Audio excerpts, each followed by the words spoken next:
let's turn to Brexit, because despite some optimism in Brussels and London, a deal is still not certain. DUP leader Arlene and SNP leader Nicola Sturgeon, they're both setting out their stalls in the negotiation trade-off. Let's get the latest now with the Brexit Brief.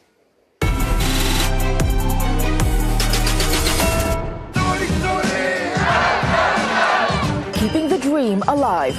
Just days after tens of thousands took to the streets of Edinburgh in a show of support for Scottish independence, Nicola Sturgeon takes to the stage of the Scottish National Party conference in Glasgow. Going into the conference, the SNP leader once again raised the prospect of independence, contrasting it with political deadlock in Westminster. Meanwhile, the leader of Northern Ireland's Democratic Unionist Party is in Brussels this week for 3 days of Brexit talks. Arlene is meeting with Michel Barnier and representatives of EU member states. There's hope of a compromise on the Irish border. A breakthrough there would clear one of the last obstacles to a Brexit deal.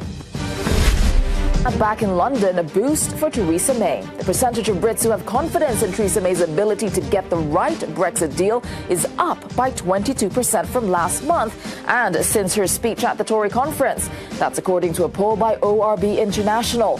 Although a slim majority still thinks she won't deliver. The British public is perhaps hoping that May's famed fancy footwork can clinch a Brexit deal.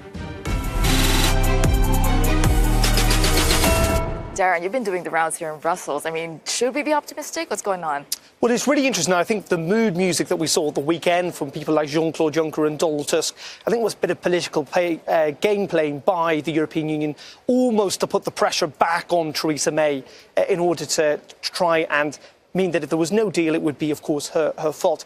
I think interesting today we saw the DUP leader, Arlene here in this parliament, where she gave a press conference and reiterated her red line, as she put it, that there should be no border in the Irish Sea, separating Great Britain from Northern Ireland. Her point is that she does not want to see any extra checks. Now, there had been a thought process that we're going to see an alternative plan on this issue of the Irish border from the British government in the next couple of days. There are now rumours that that might not happen because ultimately the DUP, bizarrely, even though they only represent 30% of the people in Northern Ireland, even though Northern Ireland as a whole voted to remain inside the EU, if they do not like this deal, they have got the votes in the British House of Commons to essentially dump any deal that Theresa May signs with Michel Barnier, and that's why they matter. And as for Scotland, clearly one politician's problem is another's opportunity, and Nicola Sturgeon clearly views this as a chance to ramp up the independence argument. Though there were a whole series of opinion polls at the weekend, it still shows that if there was a referendum tomorrow, for example, independence would not pass. But if there was no deal when it comes to Brexit, it might just do. So that's how big the stakes are for the British government. I'll go to Nina, because you said you had an idea on who's going to blink first. I'd like to know. Well, I think as is consistently proven to be the case in the past 2 years of negotiations, when you pit one against 27, the 27 tend to win. So I think the UK will blink first. I mean, but I have to agree with what Darren is saying, despite, all the will they, won't they, no deal kind of talk. I think we're edging closer to a deal because fundamentally, ultimately, it is in everyone's interest to strike a deal. And one of the biggest sticking points in the talks, that's the question of the Irish border. If there is no deal, that is not resolved.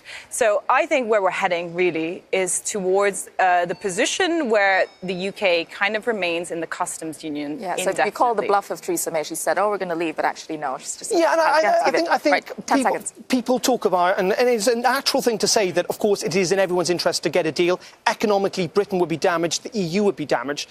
But Brexit, in its sense, was people voting against their economic self-interest to a degree.